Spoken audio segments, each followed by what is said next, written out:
Hello there. Hello, and good evening. A very good late evening to you all. My name is Sid Yiddish, and you are tuned to the quarter hour tonight. I apologize for being late. I, like everybody else, was watching the fantastic debate that we had in the United States tonight in Cleveland, President Trump versus Joe Biden. I think, without a doubt, I could say Joe Biden won. Um, I think Trump lost when he opened up his mouth. That's just my opinion, but my opinion does count. Uh, just like everybody else's, because that's what America is about. But anyway, uh, so we are on program 9. Uh, this is program 9, so we've been going at it for 9 weeks, almost the end of the month now, and that's good. We're heading into a new month, which should be great. Uh, and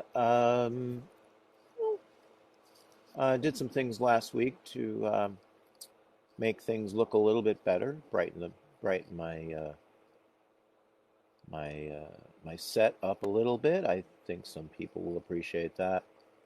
Uh, and anyway, so let's get right into it, and let's start this show off with poetry, because that's what most people come for, is the poetry and then the stories. So I'd like to start off with one of mine, and this is a poem of mine, and it is called Thoughts and Prayers, which is something that I wrote earlier in the week. Actually, I wrote it for a video shoot that I did on Sunday night that I can talk about at a later date. It was a lot of fun. I have to admit that. It was a lot of fun. And while it was certainly intense, it was definitely a lot of fun. And as I say, I can talk more about it in about another week or two. Another week or two. So this is called Thoughts and Prayers. Cold hard stares inside his nightmares. Another kid shot up, another teen lies dying. Her blood flowed from her purse, another little girl driven home in a hearse. Another terrorist attack, another man stabbed in the back, one more shoot 'em up, another dozen innocent lives murdered by a crazy.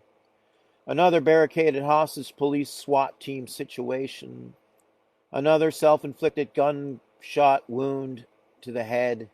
A cry for help goes unnoticed. A wave of depression added to the stack. What's a few more lines of crack to the mind of the afflicted? It all adds up to a space of confusion, detrimental and delusion. Cry wolf, cry wolf, cry wolf, cry wolf. Thoughts and prayers, thoughts and prayers. Cry wolf, cry wolf, cry wolf, cry wolf. Thoughts and prayers, thoughts and prayers. What can you believe in? What do you say when another uncertain difficulty comes your way? No one gives a notion, no one really cares. All I ever see are eyes that do stare. All I ever hear in times of need, cry wolf, cry wolf, cry wolf, cry wolf. Thoughts and prayers, thoughts and prayers. Another diaspora, another disaster, another pandemic, another virus. I call out to him in grief for some sense of relief. O God, our Master, where can he be?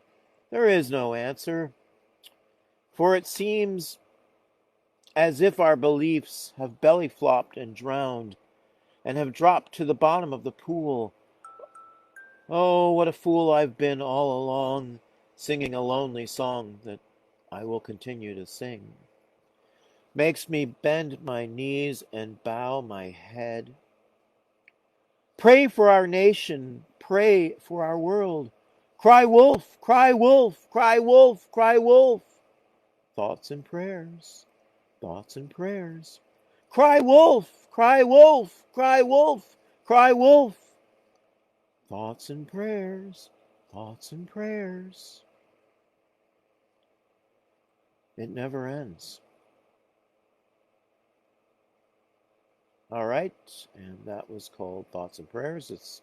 I call that the long version. I've written about 3 versions of that, and that's probably the latest and I feel the best one of my poems. All right, so as usual, we get now to some of the meats of our of the program, and I'm going to read from the Shane Bugbee book, The Joys of Satanism, which you see right there, published by Michael Hunt Publishing, and this is a kind of a long one, and it's called Attitude. Projections of personal power, training wheels for the child and the fearful. Satanism is more than attitude. Satanism is genuine. You can feel genuine.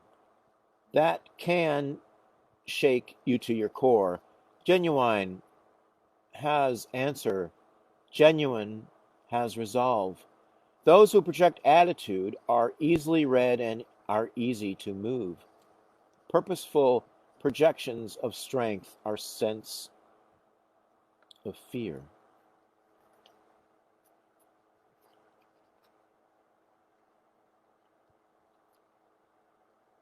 And this one is actually called Satanic Success. You are born a Satanist, but are you born a success? If birth is luck, is success luck too? Winning the zip code lottery, winning the birth lottery, winning the genetic lottery, luck. Is success accomplishment, or is accomplishment tied to struggle? Is struggle non-existent within a Satanist? Is life easy for a natural-born skeptic, or is it accomplishment tied to struggle? Is it the way a person deals with struggle, their fit within the satanic spectrum?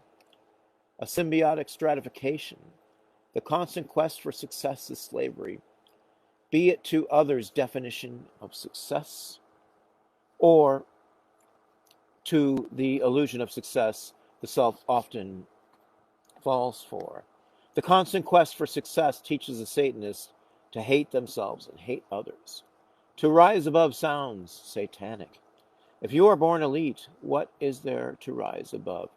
If you are born successful, what is there to rise above? The born elite and successful person, flimsy and floating, bored, ward, to validate, entertainment for identity. Pretending to rise above the born elite and the affluent and privileged, pre-approved successful, manufactured drama, manufactured war from the zip code of luck. To show purpose, a manufactured life, a fake. To pretend to rise above privilege. Satanists are real, as dirt, as mud, as fire, as wind, as rain. Never accepting the illusions of safe, of love, of wealth, of stability, of fact, of fiction, of magic. You ask more questions than you answer. You think more than you speak. You observe more than you participate. You are selective but not elite. You are self. You are flawed and strong as strong can be. In that moment of that situation, then you are weak as all beings must be. A definite trait of a Satanist to fall and pick themselves up over and over and over again. You are the wind, the sun, the moon, and the rain. Wanting more and your success tied to struggle. Success and its afterglow, an afterthought, a ripple of the emotions felt after accomplishment, tied to struggle. You are very different. The Satanist wants more balance. And again, that was from The Joys of Satanism by Shane Bugbee. And I would like to continue now with a poem by From A Dozen Cold Ones by Eddie Two Rivers.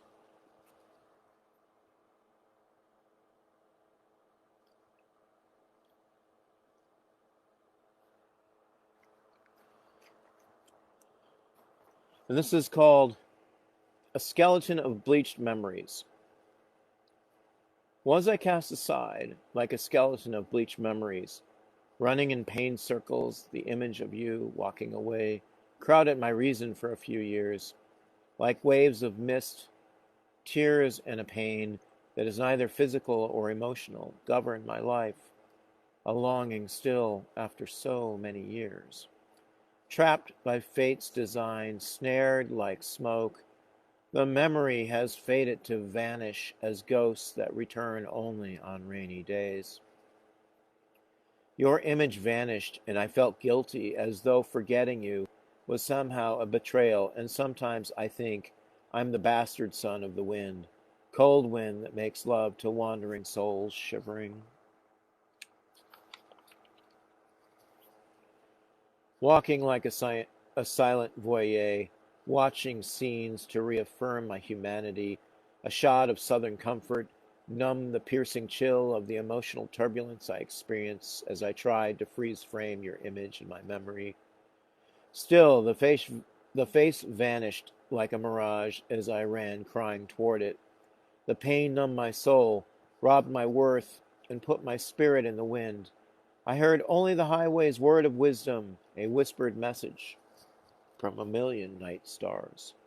Don't let nothing get in the way, it murmured. You won't need to be forgiven. The highway became my lover, a mysterious addiction. Can you understand that? Human encounter is regarded as a painful screech of a blues guitar, or the obscene moan of a harmonica sobbing. This is a life viewed through a prism of 1,000 hertz.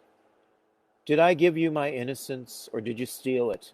The attraction of outcasted souls, you and I, a coupling of tragic tales. If I could do anything, if I could do something, I'd make your school girl dream a reality, complete with the prince I couldn't be for you. But that has nothing to do with reality. You gave me a kingdom of memories, a broadened realm of experiences that lay hidden in shadowed dreams.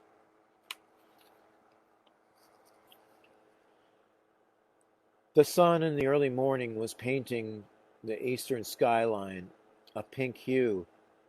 Pain eased, evaporated like dark of night, faded like the cream-colored moon. The pain is gone, the image paled, then extinguished. I survived. And so again, that is from Eddie Two Rivers, A Dozen Cold Ones. And that is the book right there. And I would like to get to this one, end of the poetry section almost. Now I would like to go to my I'd say my buddy, and he is a great friend, my friend Wes Heine, and I'd like to read a couple of his poems. And this first one is called On Mescaline, on Mescaline, probably pronouncing it wrong. On Mescaline, talking to a street girl. I remember when he, around the time when he wrote it, I saw him perform it live at the Green Mill. Do you have any change? Do you change? Do change? Change your mind? Do you mind? Begging the question. Questioning the begging. You get what you ask for. 50 cents. There you got what you asked for. Surfing karma. Deal decked out and knocked out, left out in the cold, right out there. Never mean to, even when I mean to. I didn't mean to be mean to you. I mean it. I'd rather be there for you to lean in, to know that we don't know, you know? Laughing in defense, shocked into a trance. How can we all be in the black sheep at once? With these games between us, it seems as though we are asleep and dreaming, trying to see clear, waiting to awake, trying to cry, evaporate, to hear the heart dissolve in the tears of eternity. And then there's this one. Oh gosh. It's going to take a little bit to scroll. Just in case you've tuned in, you are watching The Quarter Hour with Sid Yiddish. That's me.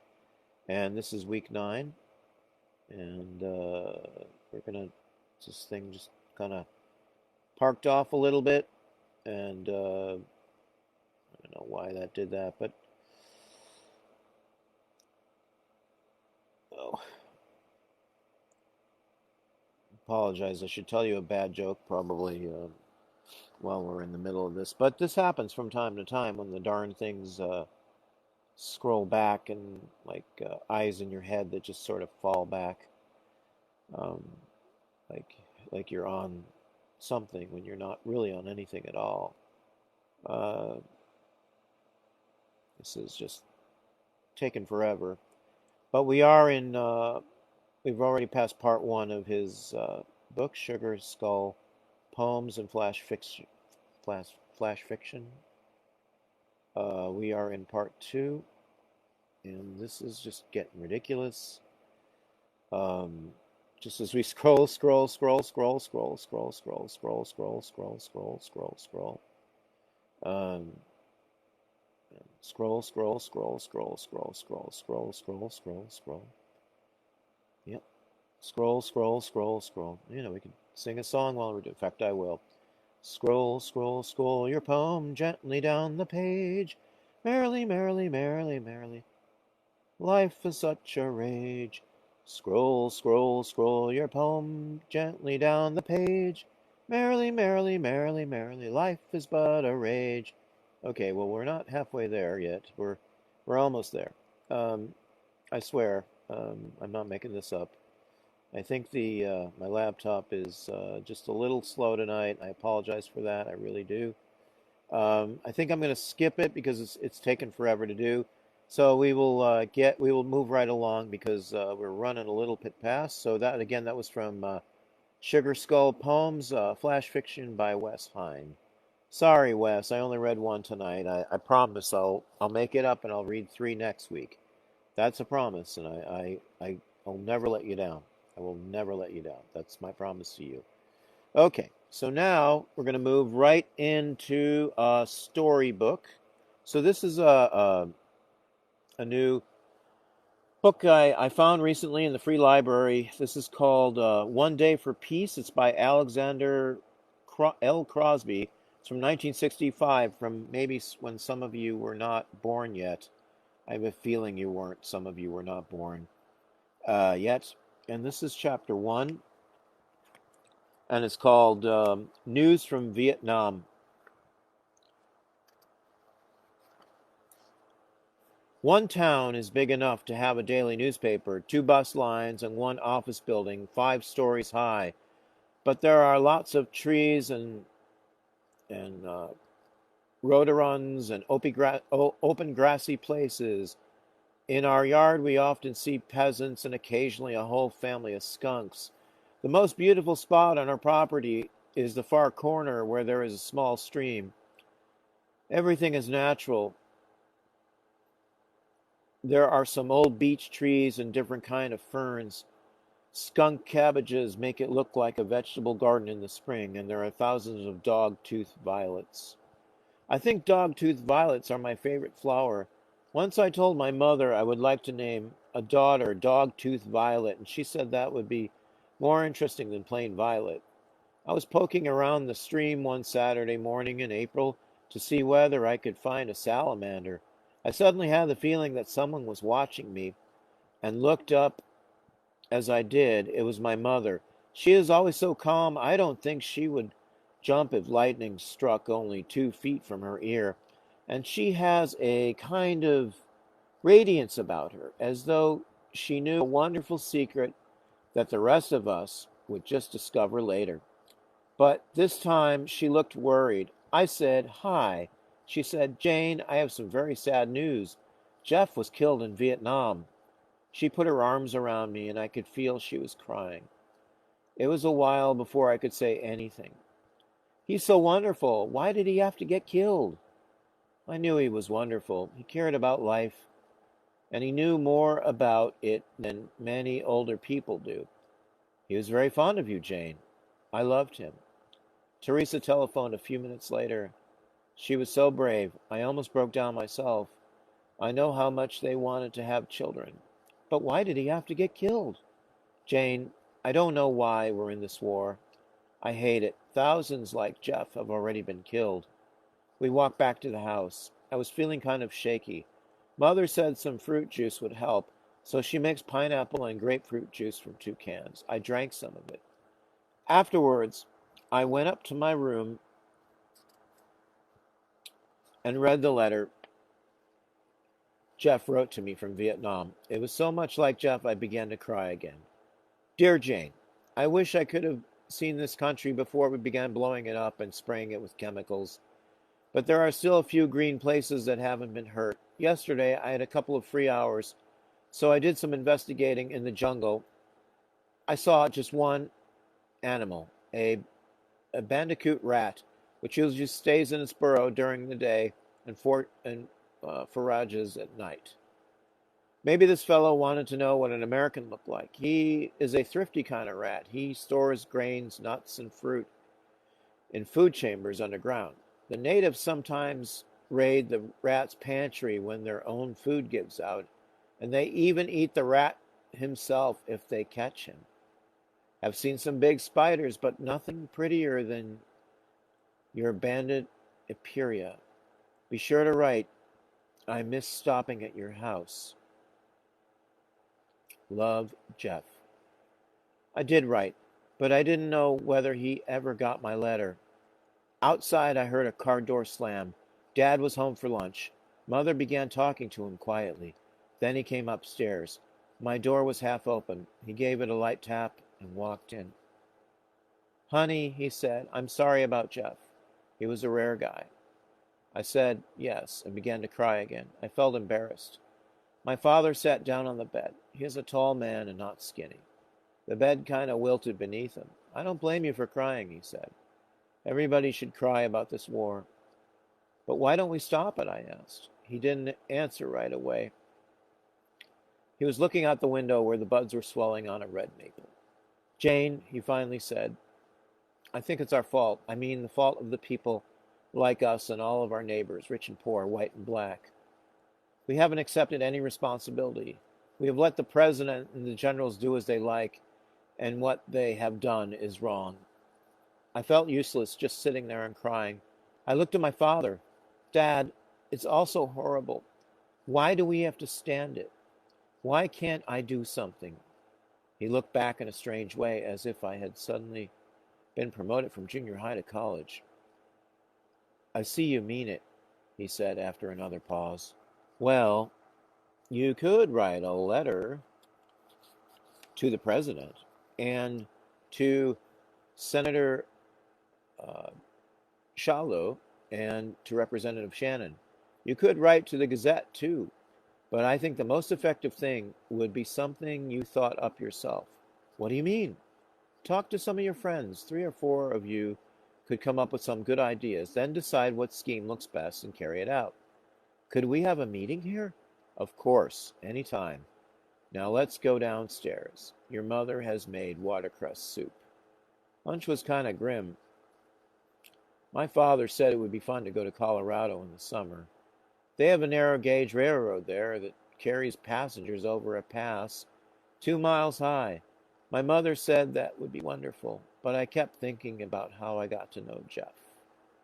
Okay, that is chapter 1. We will get to chapter 2 next week. This is again from the book One Day for Peace by Alexander L. Crosby. Um, and this is published by Dell. It's a Dell Yearling book, and it was published in 1965, which some of you weren't quite on the planet yet, but it's a possibility you might have been. So that's the book. That is the book. Okay? And now it is a little bit of story time. So I'm going to read from this book. I got this book a few weeks ago in a free library. This is called The Aesop for Children. It's by Milo Winter. It's actually from 1919. I'll try to move the book up and down so you can see it. These are really short, very short fables for children, but I think they apply to adults. I really do. And so I'll read you a couple from here, and then we will definitely call it a night. I will certainly call it a night. So this first one is called The Wolf and the Kid. So here's the kid, which is a goat, you see? And there is the wolf itself, you see? I'll screen and do it like that, okay? There once was a little kid whose growing horns made him think he was a grown-up billy goat and able to take care of himself. So one evening when the flock started home from the pasture and his mother called, the kid paid no heed and kept right on nibbling the tender grass. A little later, when he lifted his head, the flock was gone. He was all alone. The sun was sinking. Long shadows came creeping over the ground. A chilly little wind came creeping with them, making scary noises in the grass. The kid shivered as he thought of the terrible wolf. Then he started wildly over the field, bleating for his mother. But not halfway, near a clump of trees, there was the wolf. The kid knew there was little hope for him. "Please, Mr. Wolf," he said, trembling, "I know you're going to eat me, but first please pipe me a tune, for I want to dance and be merry as long as I can." The wolf liked the idea of a little music before eating, so he struck up a merry tune, and the kid leaped and frisked gaily. Meanwhile, the flock was moving slowly homeward. In the still evening air, the wolf's piping carried far. The shepherd's dog pricked up their ears. They recognized the song the wolf sings before a feast, and in a moment they were racing back toward the pasture. The wolf's song ended suddenly, and as he ran, the dogs at his heels. He called himself a fool for turning piper to please a kid, when he should have stuck to his butcher's trade. The moral of the story is, do not let anything turn you from your purpose. Okay, and so the next story we'll read is one called The Tortoise and the Ducks. And there you can see right there is the ducks carrying that tortoise, which is right there. Okay. The tortoise, you know, carries his house on his back. No matter how hard he tries, he cannot leave home. They say Jupiter punished him so because he was such a lazy stay-at-home that he would not go to Jupiter's wedding even when invited, especially invited. After many years, Tortoise began to wish he had gone to that wedding. When he saw how gaily the birds flew about, how the hare and the chipmunk and all the other animals ran nimbly by, always eager to see everything there was to be seen, the tortoise felt very sad and discontented. He wanted to see the world too, and there he was with a house on his back and little short legs that could hardly drag him along. One day he met a pair of ducks and told them all his trouble. "We can help you to see the world," said the ducks. "Take hold of this stick with your teeth, and we will carry you far up in the air where you can see the whole countryside. But keep quiet or you'll be sorry." The tortoise was very glad indeed. He seized the stick firmly with his teeth. The two ducks took hold of it, one at each end, and away they sailed up toward the clouds. Just then a crow flew by. He was very much astonished, at the strange sight and cried, "This must surely be the king of tortoises." "Why, certainly," began the tortoise. But as he opened his mouth to say those foolish words, he lost his hold on the stick, and down he fell to the ground, where he was dashed to pieces on a rock. And, of course, the moral of the story is, foolish curiosity and vanity often lead to misfortune. Okay, and we're going to finish those two, and that is from the Aesop for Children, which is Aesop's Fables. Children's tales are just as good as for adults as it is for children. I believe so. And this is by Milo Winter, and this was published in 1919 originally. Just a reprint. That's all it is. You'd be surprised what you find out there in those free libraries that are all around our city and suburbs and all around the United States. So, having said that, it is a little bit late, and I need to be up early tomorrow. I've got quite a day planned. So, usually the show, if you want to watch it, it is on usually at 7 to 7:30. Usually, it's only late tonight because of the debate, and I went elsewhere to watch the debate as I don't have a TV set. So. Anyway, I just want to say good evening to you. Have a good evening if you're in the evening time zone. I want to say good afternoon to you if you are in the afternoon zone, and there are actually a few places that are in the afternoon zone. I think Alaska's in the afternoon zone, and I want to say good morning to you if you're in the morning zone, like I am, and like they are there in Denmark and Germany and Sweden and Norway. So good morning to you, and I will see you next week with lots more poetry and lots more stories and lots more shout outs. Yep, that's it. So till next time, good night, folks.